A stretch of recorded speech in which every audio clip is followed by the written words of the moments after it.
Eu sou André Mendes Moreira, advogado tributarista, mestre e doutor em Direito Tributário. Estamos aqui hoje iniciando a primeira das 5 aulas, onde trataremos do direito tributário brasileiro. Inicialmente, serão estudados os princípios constitucionais tributários e a forma de organização dos tributos no Brasil, quais são as espécies de tributos, de acordo com a doutrina, com a jurisprudência e as suas principais características.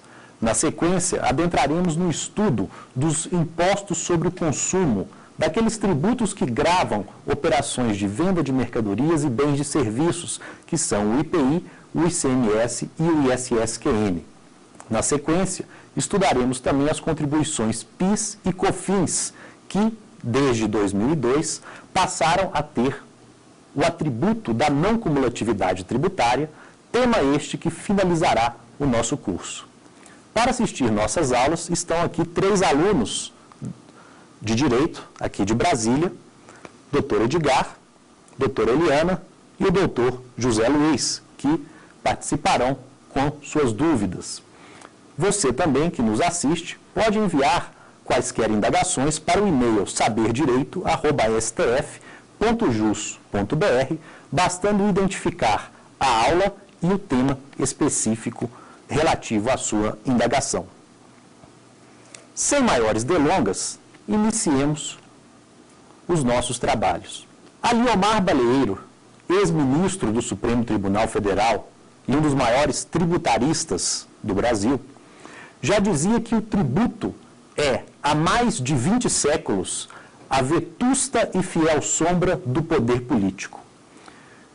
Tributo deriva etimologicamente do verbo latino tribuere, que significava inicialmente repartir por tribos.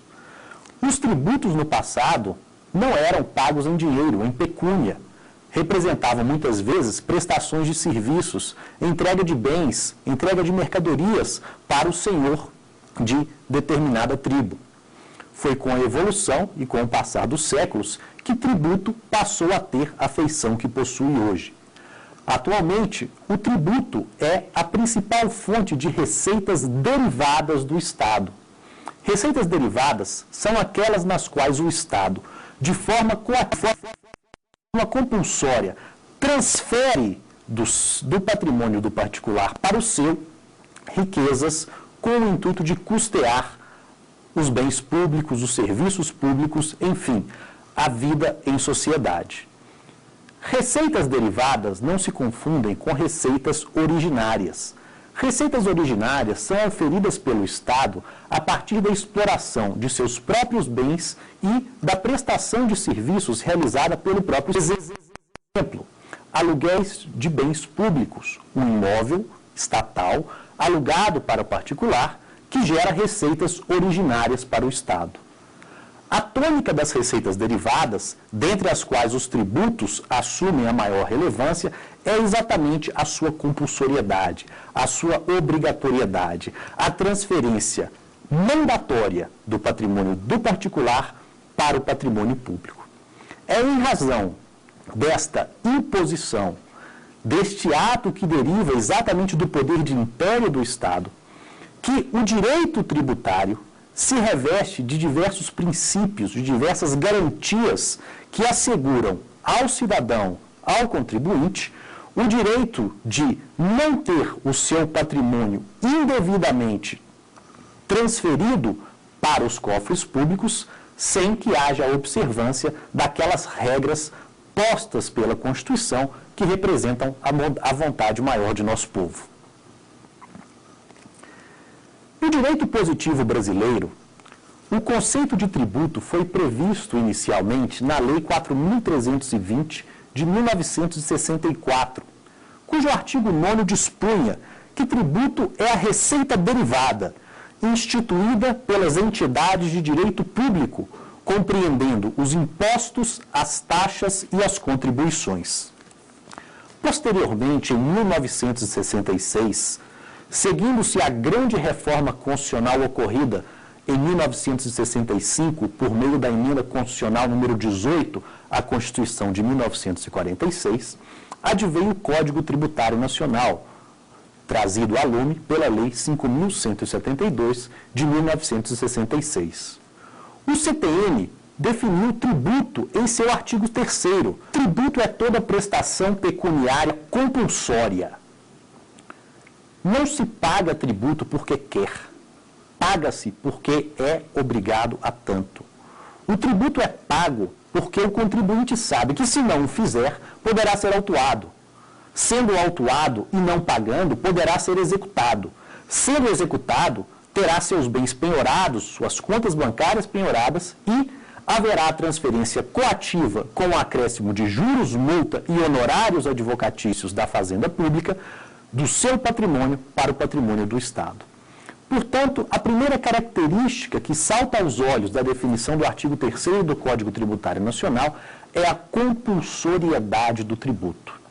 Voltaremos a este ponto mais à frente, quando do estudo das taxas devidas pela prestação de serviços públicos, haja vista que o seu cariz de compulsoriedade é exatamente a grande diferença em relação à cobrança de preços públicos, como será analisado em seguir. Tributo também é previsto em moeda ou cujo valor nela se possa exprimir.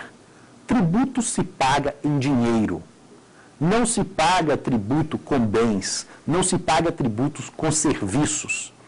A única hipótese de extinção do crédito tributário mediante a oferta de algum bem pelo particular é a dação em pagamento de bens imóveis, que, todavia, precisa estar previamente autorizada por lei e se aplica apenas a casos específicos e pontuais.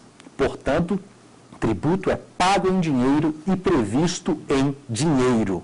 Não se pode tributar um agricultor exigindo-se dele 10% do seu rebanho. A tributação é sempre em pecúnia e nesta é paga. Tributo não constitui sanção de ato ilícito. Todas as atividades que sofrem a incidência do tributo geram para o Estado o direito de cobrar do particular determinado valor. Tributo, entretanto, não é um instrumento correto para se sancionar o cometimento de algum ilícito por parte do contribuinte. Se determinado cidadão avança ao sinal de trânsito, ele não é apenado, não pode ser, com um IPVA mais elevado, haja vista seu comportamento indevido no trânsito. Se o cidadão avança o sinal de trânsito, ele é multado, e esta multa lhe será cobrada pelo Estado. Da mesma forma, se uma determinada empresa depreda a calçada pública em frente ao seu prédio, esta empresa será multada pela municipalidade, não podendo haver elevação do IPTU devido pela propriedade daquele prédio, ao argumento de que houve depredação do patrimônio público adjacente. O tributo se ocupa de atos lícitos, da tributação de atos lícitos, o que, contudo, não elide, não impede a tributação de fatos geradores oriundos de atividades ilícitas. Exemplo: um determinado médico que esteja com sua inscrição para clinicar suspensa pelo Conselho Regional de Medicina, continua exercendo sua profissão e auferindo rendimentos. Esses rendimentos serão tributados pelo imposto de renda, porque não é justo, fere o princípio da isonomia, sujeitar-se o médico que clinica com autorização do Conselho Regional de Medicina ao imposto de renda e não se sujeitar aquele que de forma ilegítima pratica a mesma profissão, exerce a mesma profissão praticando os mesmos atos, ao argumento de que se estaria tributando um ato ilícito que seria vedado pelo artigo 3º. Não é isso que objetiva este comando do artigo 3º do Código Tributário Nacional. O que se diz apenas é que não se deve utilizar tributo para sancionar, para apenar o ilícito. Entretanto, se o fato gerador decorre da realização de um ilícito, da prática de um ato ilegítimo, este fato gerará o dever de pagar tributo para quem quer que seja. Obviamente, existem situações limite, como a do traficante de drogas que aufere inúmeros rendimentos. Neste caso, existem outras áreas do direito, como o direito penal, que prevêem, inclusive, o confisco de todo o patrimônio do traficante. Nestas hipóteses, por haver uma pena mais agravada prevista na legislação, a tributação se tornaria a priori desnecessária, o que, entretanto, não impediria, no limite, a exigência de imposto de renda deste traficante, caso ao fim e ao cabo não houvesse a sanção penal. Tributo é instituído em lei. De fato, desde 1215, como veremos, se prevê a necessidade de lei, a necessidade de ato do Poder Legislativo que expressa a vontade do povo, instituindo determinada exação. É a garantia que os cidadãos têm contra tiranias, contra exigências indevidas de tributos por parte de soberanos que eram muito comuns. De fato, até os séculos XIII e XIV, e inclusive um dos motivos deflagradores da Revolução Francesa foi esse, o tributo era devido apenas pelas classes menos favorecidas. Os nobres, as classes dominantes, não se sujeitavam ao pagamento de tributos, que eram mais um instrumento de dominação.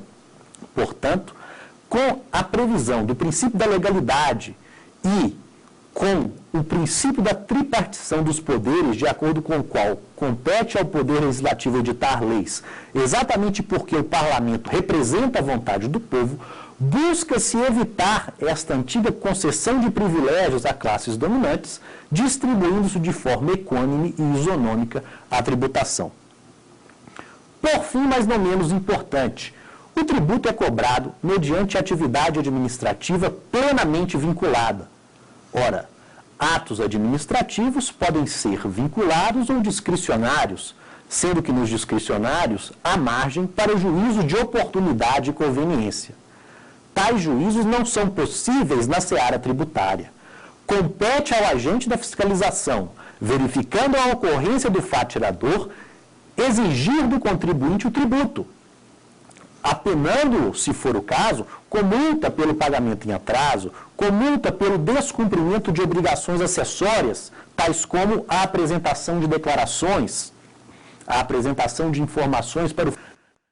Não há margem para se fazer considerações de oportunidade e conveniência da exigência do tributo, do que decorre o caráter estritamente vinculado da atividade de tributação. O artigo 145 da Constituição de 1988 inaugura o capítulo do Sistema Tributário Nacional em nossa Carta Magna. Neste dispositivo estão previstas espécies de tributos, quais sejam impostos, taxas e contribuições de melhoria. Os impostos são tributos não vinculados a uma atuação estatal. Noutras palavras, no caso dos impostos, todo e qualquer fato da vida pode ser a priori apreendido pela lei tributária, gerando para o contribuinte que o pratica o dever de pagar tributo aos cofres públicos na modalidade imposto. Sendo assim, considerando que, a priori, todo e qualquer fato pode ser passível de gerar dever de pagar imposto, a Constituição de 1988 optou por atribuir à União, aos Estados, ao Distrito Federal e aos municípios, em rol taxativo, de forma privativa, enumerando os números clausos um a um, os impostos de competência de cada ente federado. No caso da União, a sua competência se divide em 3 modalidades. Primeiramente, no artigo 153 da Constituição de 1988, está atribuída à União sua competência ordinária para a instituição de impostos. A competência ordinária abarca, no caso da União, 7 impostos: imposto de importação, imposto de exportação, imposto sobre a renda e proventos de qualquer natureza, imposto sobre produtos industrializados, Imposto sobre operações financeiras, que incide sobre operações com crédito, câmbio, seguros e relativas a títulos e valores mobiliários. Imposto territorial rural e um imposto que ainda não foi instituído, que é o imposto sobre grandes fortunas. Já no artigo 154, ainda no âmbito da competência da União Federal, está prevista a sua competência extraordinária para instituição por lei própria de impostos extraordinários no caso de guerra externa ou sua iminência. E também, na sequência, sua competência residual para instituição por lei complementar e respeitando a não cumulatividade tributária, se e quando devido, de impostos cujos fatos geradores, cujas hipóteses de incidência não estejam previstos na Constituição. Aqui vale ressaltar que compete apenas e tão somente à União a competência residual para a instituição de impostos não previstos na Constituição. Todos os demais entes federados possuem competência numerus clausus em rol fechado para criação e instituição dos seus próprios impostos.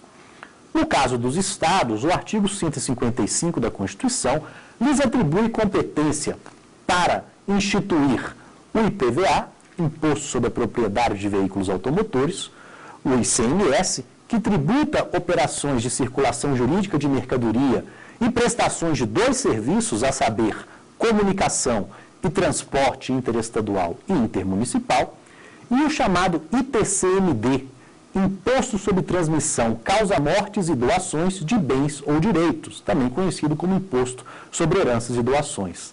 A par destes três, nenhum outro imposto competirá aos estados.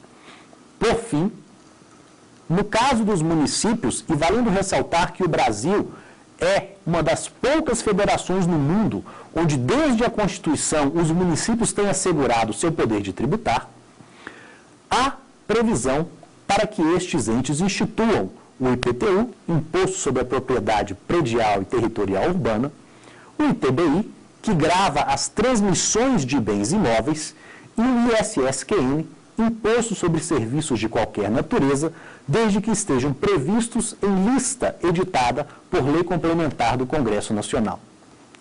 Vejam, portanto, que a repartição de competências tributárias em matéria de impostos é feita de forma exaustiva, em rol taxativo, de modo privativo, com o escopo único de se evitar conflitos de competência impositiva. Se assim não fosse, o ente poderia querer tributar a renda e o outro também, havendo exigência de dois tributos sobre o mesmo fato gerador, o que busca ser evitado exatamente por essa previsão constitucional.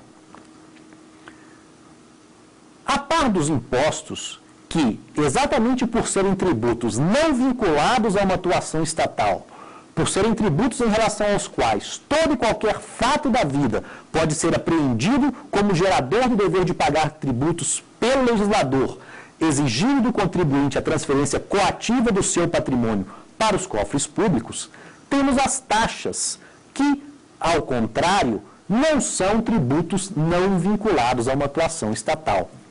As taxas previstas no inciso 2º do artigo 145 são devidos por duas razões: prestação efetiva ou potencial de serviço público específico e divisível. Aqui algumas considerações se propositam. Prestação efetiva ou potencial significa que, no caso de taxas que remuneram a prestação de serviço público, poderá o legislador exigi-las do contribuinte pela sua prestação efetiva ou pela sua prestação em potencial. Prestar serviço público em potencial remunerado por taxa significa colocar o serviço público à disposição do contribuinte e, independentemente da sua efetiva utilização, cobrar a taxa respectiva. Taxas são tributos, portanto, vinculados a uma atuação estatal. Nesta primeira modalidade de cobrança de taxa pela prestação efetiva ou potencial de serviço público específico e divisível, esta característica das taxas fica clara. Somente é possível a cobrança de taxa pela prestação de serviço público se houver prestação do serviço público pelo Estado, lato sensu. Se houver, ao menos, colocação à disposição do contribuinte deste serviço público. Além disso, nem todo serviço público é remunerável por taxa. Apenas os serviços públicos específicos e divisíveis podem ser. Serviço público específico e divisível é aquele serviço público determinado em relação ao qual se consegue determinar, no caso concreto, quem são os beneficiados pela atividade estatal. Noutras palavras, para que um serviço público seja remunerável por taxa, para que o ente público prestador do serviço possa instituir lei para exigir compulsoriamente dos contribuintes taxa pela utilização efetiva ou pela mera colocação à sua disposição de serviços públicos, deve ser necessária a possibilidade de individualizar-se os beneficiários da prestação. É dizer, serviço público remunerável por taxa não pode ser aquele que beneficia toda a coletividade, mas apenas aquele no qual se consegue identificar um a um quem serão os beneficiados pelo sobreesforço estatal, pela atuação e dispêndio de dinheiro estatal em prol daquele pagante. Exemplificando, durante alguns anos, diversos municípios editaram taxas para exigir dos seus cidadãos remuneração pela prestação do serviço público de iluminação das vias públicas. Ora, o serviço de iluminação das vias públicas não beneficia um usuário determinado, não beneficia um contribuinte determinado. O serviço de iluminação das vias públicas beneficia toda a coletividade. Sendo, portanto, um serviço indivisível, na medida em que não se pode apontar um a um quem serão os beneficiados por essa prestação estatal, o Supremo Tribunal Federal declarou inconstitucional, por meio da súmula 670, a instituição de taxa para remunerar o serviço de iluminação pública.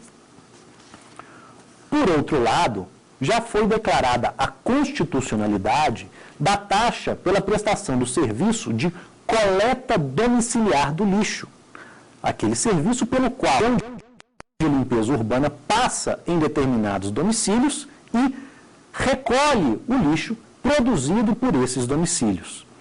Vejam, portanto, a diferença entre serviços públicos indivisíveis, não remuneráveis por taxa, e serviços públicos divisíveis, nos quais se pode identificar o beneficiário em cada caso, estes sim remuneráveis por taxa.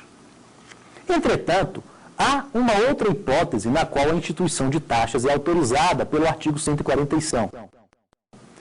Trata-se do exercício regular do poder de polícia. O exercício regular do poder de polícia por parte do Estado está definido no Código Tributário Nacional em seu artigo 78 e consiste em uma série de atividades fiscalizatórias por parte do Estado com o intuito de conferir segurança aos cidadãos de determinada cidade, de determinado estado. Exemplo, não se pode abrir um restaurante sem que se tenha alvará de funcionamento. Para que este alvará de funcionamento seja emitido pela municipalidade, é necessária inspeção sanitária, da vigilância sanitária. Aqui se insere o conceito de exercício regular do poder de polícia. O Estado, por meio de seu aparato fiscalizatório, se dirige ao estabelecimento comercial e verifica se aquele estabelecimento atende às condições de higiene disciplinadas pela legislação. Em havendo atendimento, emite-se o alvará de funcionamento, regularizando, portanto, a situação do comerciante. Vejam, entretanto, que neste caso é perfeitamente individualizável o beneficiário da prestação. É o titular do estabelecimento fiscalizado. Portanto, aquele que sofre a fiscalização tem o dever de pagar taxa. Aquele que sofre a fiscalização fica obrigado ao pagamento de taxa pelo exercício regular do poder de polícia por parte do ente público. Vale apenas ressaltar que, de acordo com a jurisprudência dos tribunais superiores, basta a mera existência do órgão fiscalizatório para que se presuma o exercício regular do poder de polícia. Portanto, não é necessário que o ente público prove, caso a caso, que realizou a fiscalização, para que então se veja legitimado a cobrar a taxa. Esta é uma orientação jurisprudencial que perdura há alguns anos e que modificou o entendimento anterior dos tribunais superiores, que nos parecia mais correto. Entendimento anterior que não trazia esta presunção de exercício regular do poder de polícia pela mera existência do aparato fiscalizatório. No entendimento anterior, deveria haver a prova da efetiva fiscalização como condição sine qua non para a cobrança da taxa.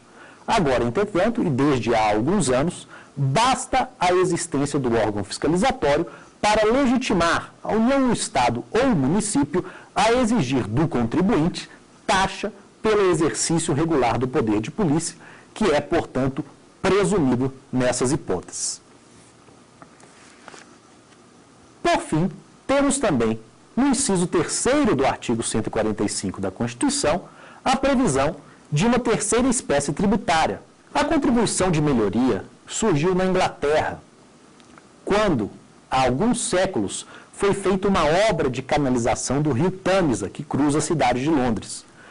Os proprietários dos terrenos que se situavam à margem do rio Tâmisa e eram terrenos alagados, que nada ou pouco valiam, tiveram uma imensa valorização imobiliária decorrente da obra pública. Com o intuito de fazer com que estes cidadãos que tiveram uma sobrevalorização de seus imóveis em decorrência de obras públicas, custeadas, portanto, por toda a coletividade, foi criada na Inglaterra a intitulada Contribuição de Melhoria, que busca exigir do cidadão beneficiado pela obra pública, beneficiado pelo gasto público, a valorização imobiliária decorrente desta obra. A contribuição de melhoria no Brasil, portanto, ela tem um limite individual, que é a valorização do imóvel do particular. Se o imóvel valia 100 e após a obra pública passou a valer 150, o valor máximo dele exigível a título de contribuição de melhoria será 50. O segundo limite da contribuição de melhoria é o custo total da obra. A sua arrecadação não poderá superar o valor total despendido pelo ente público com a obra pública geradora de valorização no imóvel particular. Apesar de prevista na Constituição, a contribuição de melhoria raramente é utilizada por nossos entes federados. Vale aqui ressaltar que o artigo 145 da Constituição prevê apenas 3 espécies tributárias como visto: impostos, taxas e contribuições de melhoria, o que levou parte muito considerável, eu diria a maior parte da doutrina tributária brasileira, a desde sempre defender que a Constituição adotou a intitulada teoria tripartite das espécies tributárias, de acordo com a qual tributos são impostos não vinculados a uma atuação estatal e taxas e contribuições de melhoria vinculados a uma atuação estatal. No caso dos impostos, a competência é atribuída de forma privativa, exaustiva, em rol numerus clausus, sob pena de conflito impositivo. No caso das taxas e das contribuições de melhoria, a competência é atribuída de forma concorrente, tanto à União como aos estados e aos municípios. Por quê? Porque apenas a atuação do ente público, no caso da fiscalização prévia, no caso da prestação do serviço público ou na realização de obra pública geradora de valorização do imóvel particular, é que gerará o direito do ente federado de cobrar o tributo vinculado a uma atuação estatal. No entanto, a jurisprudência, observando outros dispositivos da Constituição, como o artigo 148, que prevê a possibilidade de instituição de empréstimos compulsórios pela União, em caso de calamidade pública, em caso de guerra externa, em caso de necessidade de investimento relevante e urgente de interesse nacional. E o artigo 149, que prevê a possibilidade de instituição pela União de contribuições corporativas, de contribuições de intervenção no domínio econômico e de outras contribuições sociais para financiamento da Seguridade Social, por exemplo, a concluir que, em verdade, a Constituição teria adotado a teoria pinta partite das espécies tributárias, de acordo com a qual tributos são impostos, taxas, contribuições de melhoria, empréstimos compulsórios e as intituladas contribuições especiais. A adoção desta teoria pela jurisprudência traz algumas consequências que merecem ser salientadas. Uma delas, por exemplo, o artigo 155, parágrafo 3º da Constituição de 1988, estipula, desde 2001, que é defesa a instituição de outros impostos sobre operações com energia elétrica, petróleo e seus derivados e telecomunicações no Brasil.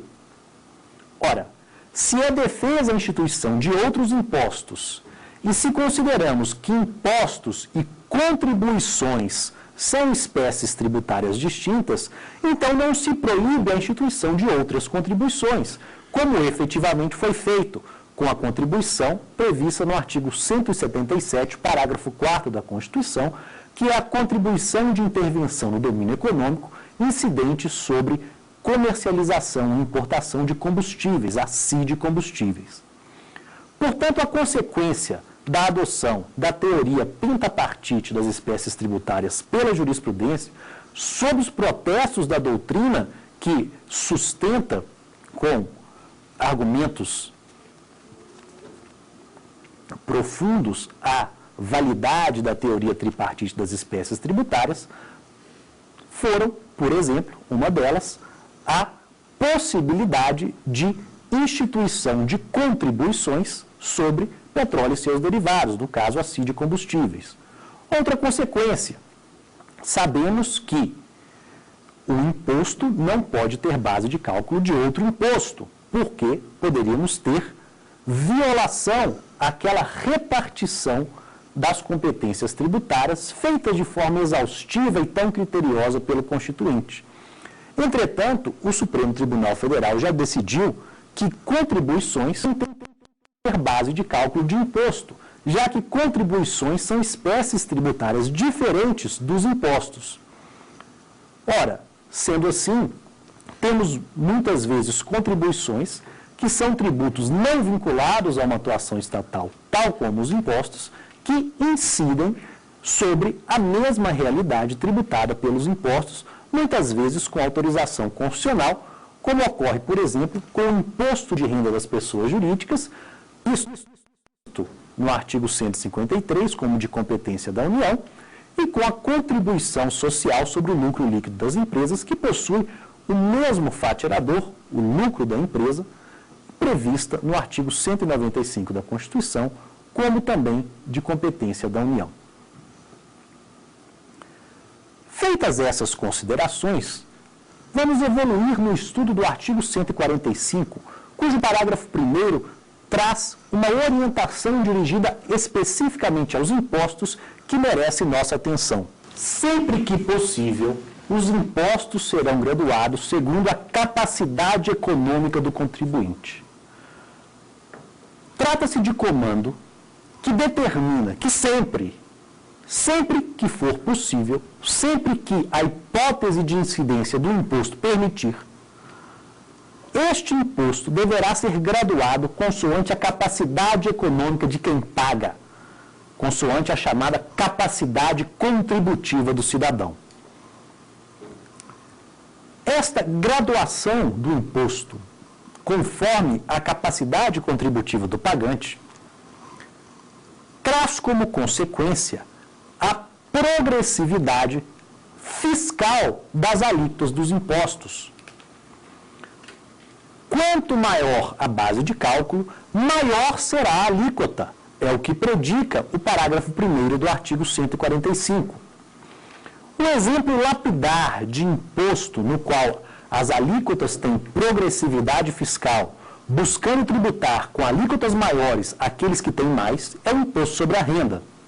No caso das pessoas físicas, temos desde uma faixa de isenção até alíquotas de 7,5%, 15%, 22,5% e no limite 27,5% dos rendimentos auferidos pela pessoa física.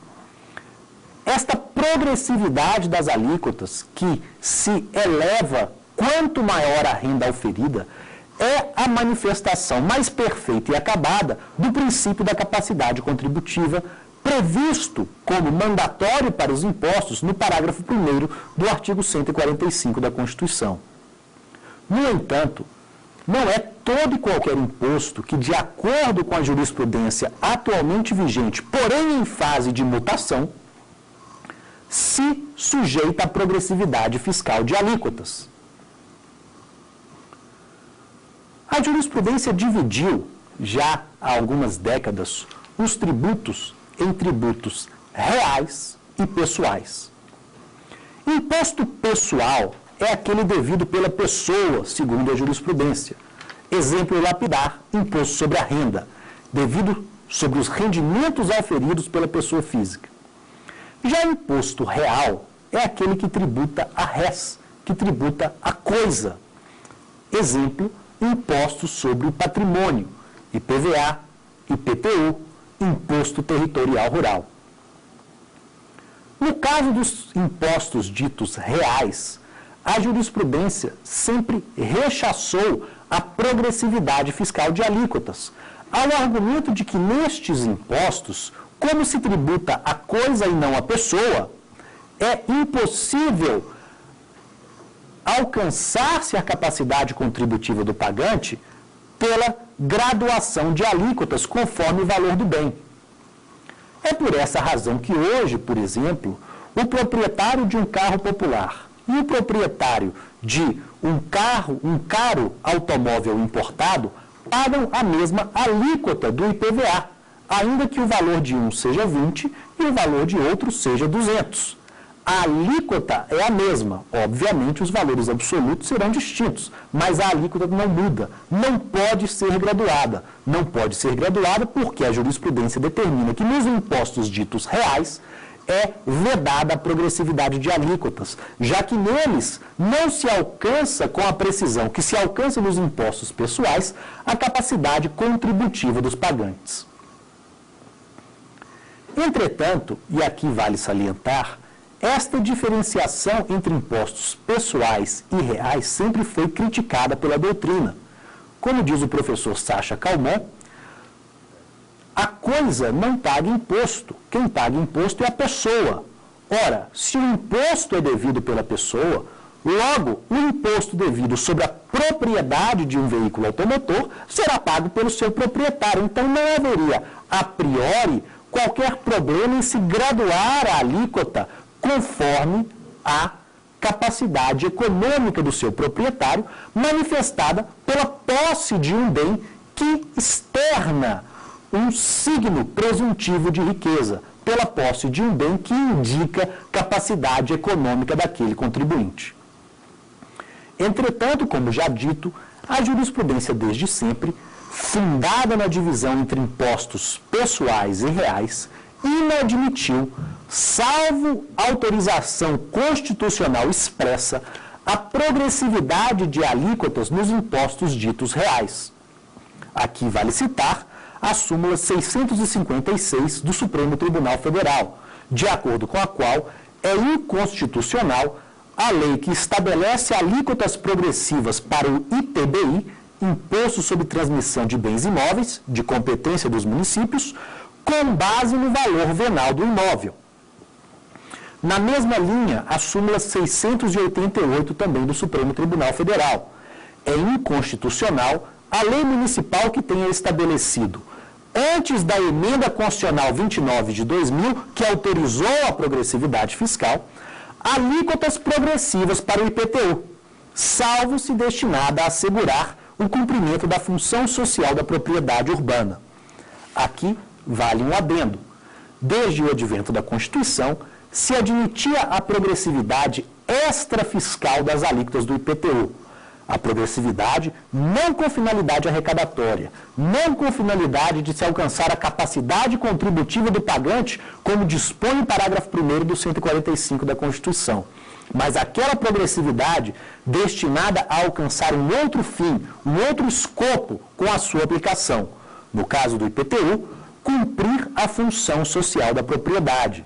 Aquele proprietário de imóvel situado na zona urbana do município, dentro do plano diretor da cidade, que não lhe dê destinação adequada, fica sujeito à notificação da prefeitura e, se não tomar nenhuma medida, ao IPTU progressivo no tempo.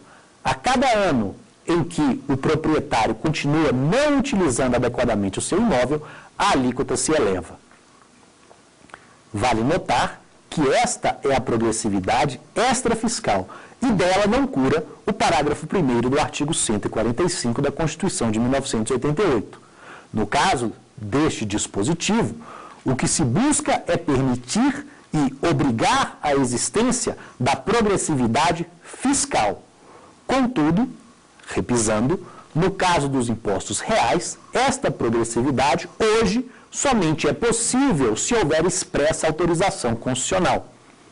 Mas vale salientar que há uma tendência de mutação deste entendimento, de consideração pela Suprema Corte, de que todos os tributos são pessoais, de que esta dicotomia entre tributos reais e pessoais, entre impostos reais e pessoais, não é uma dicotomia cientificamente válida. E, sendo assim, caso o julgamento que está em curso tenha o desfecho que se prevê ter hoje pelos votos já prolatados, 4 votos pelo fim dessa divisão e 1 pela sua manutenção, é possível que o parágrafo 1º do artigo 145 passe a ser aplicável a todo e qualquer imposto devido em nosso país, buscando, com alíquotas maiores, tributar aquele que ofere mais rendas, aquele que possui imóveis mais caros, aquele que possui automóveis de maior valor, o que faria com que o princípio da capacidade econômica do contribuinte, o princípio da capacidade contributiva, fosse alcançado de forma mais plena, de forma mais eficaz. Por fim, mas não menos importante, fechando o estudo do artigo 145 da Constituição, vamos analisar o seu parágrafo 2º. É tributo não vinculado a uma atuação estatal. Seus fatos geradores estão previstos na Constituição de forma exaustiva, desde o artigo 153 ao artigo 156 da Lei Maior. Taxa, a seu turno, é tributo vinculado a uma atuação estatal. A taxa somente é devida pela prestação do serviço público específico e divisível ou pelo exercício regular do poder de polícia. Somente se houver sobreesforço do Estado dirigido ao pagante, será legítima a cobrança da taxa. A base de cálculo da taxa não deve guardar qualquer correlação com a base de cálculo do imposto. O imposto olha para um fato da vida e busca identificar naquele fato a existência de capacidade contributiva, tributando-o. Ser proprietário de veículo automotor, ser proprietário de imóvel rural, auferir renda, vender mercadorias, prestar serviços. Todos esses fatos externam a existência de capacidade contributiva e, por essa razão, são alcançados pelos impostos consoante a autorização constitucional. No caso das taxas, o valor auferido pelo Estado, lato sensu, com a sua prestação, deve apenas e tão somente financiar o custo do sobreesforço estatal. Em outras palavras, a arrecadação com a taxa não pode superar o gasto público com a prestação do serviço ou com o exercício do poder de polícia, sob pena de exigência de tributos sem causa e via de consequência de confisco tributário. Ora, se a taxa é devida pela prestação do serviço público ou pelo exercício do poder de polícia, sendo certo ainda que o Estado não exerce essas atividades com intuito de lucro, o Estado exerce essas atividades como um de seus mistérios, uma de suas obrigações.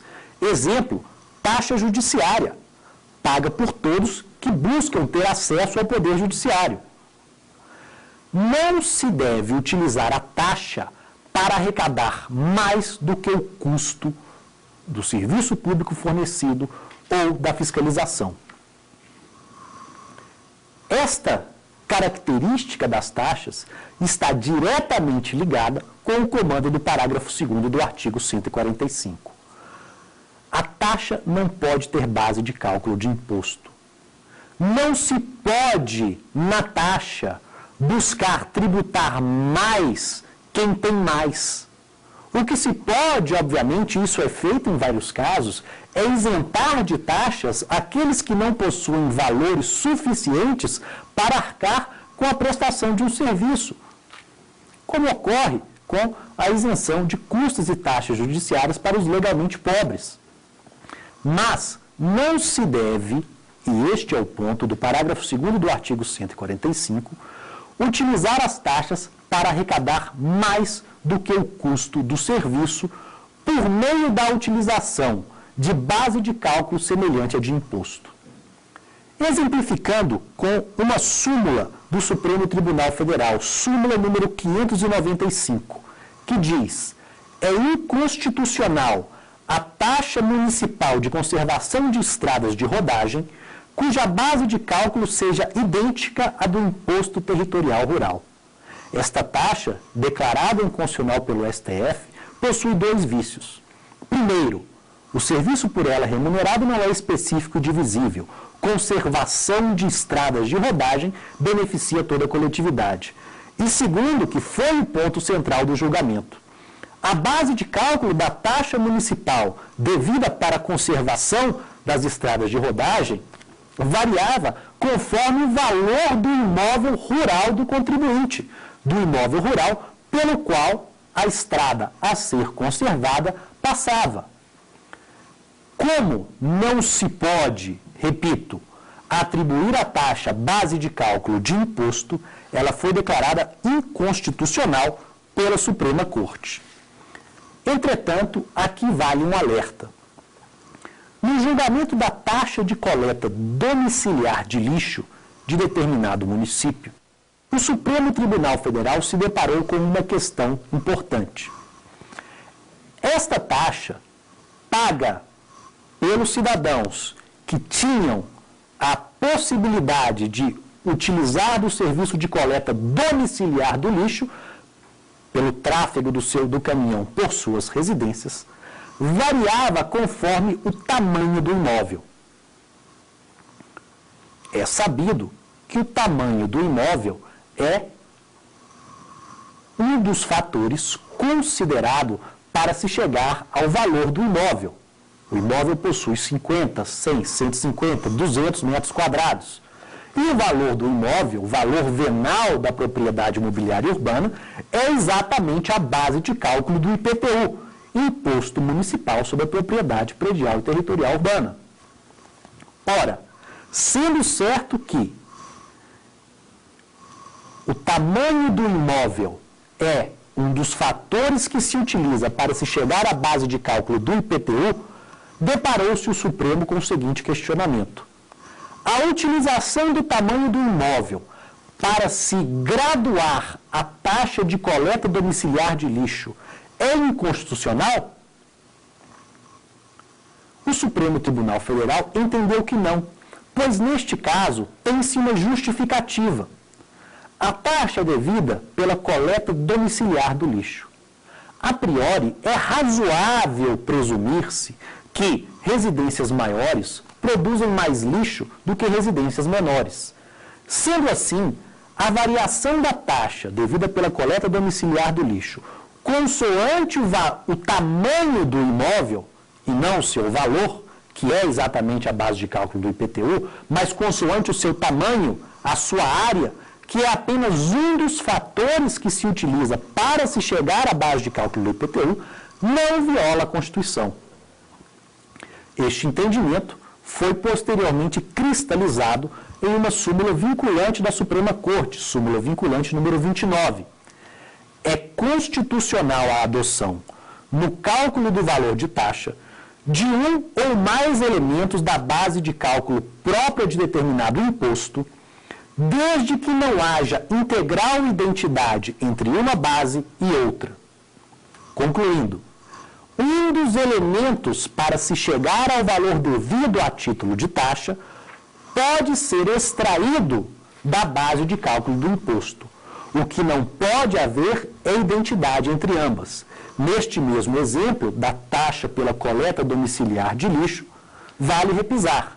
Se a taxa variasse conforme o valor do imóvel no qual o lixo é coletado, ela seria flagrantemente inconstitucional por violação ao parágrafo 2º do artigo 145 da Constituição de 1988, de acordo com a qual taxas não podem ter base de cálculo de imposto.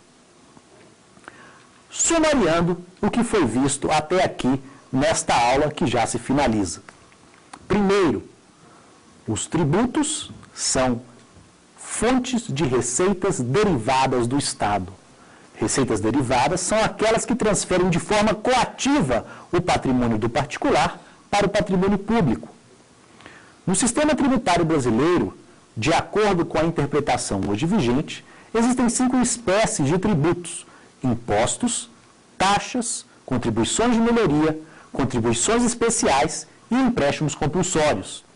Estas 5 espécies possuem características próprias, sendo os impostos não vinculados a uma atuação estatal, as taxas e contribuições de melhoria vinculadas a uma atuação estatal e as contribuições especiais e os empréstimos compulsórios, apesar de em sua maior parte não vinculados a uma atuação estatal, podem também, em tese, ser vinculados a uma atuação estatal, a depender de sua lei de instituição.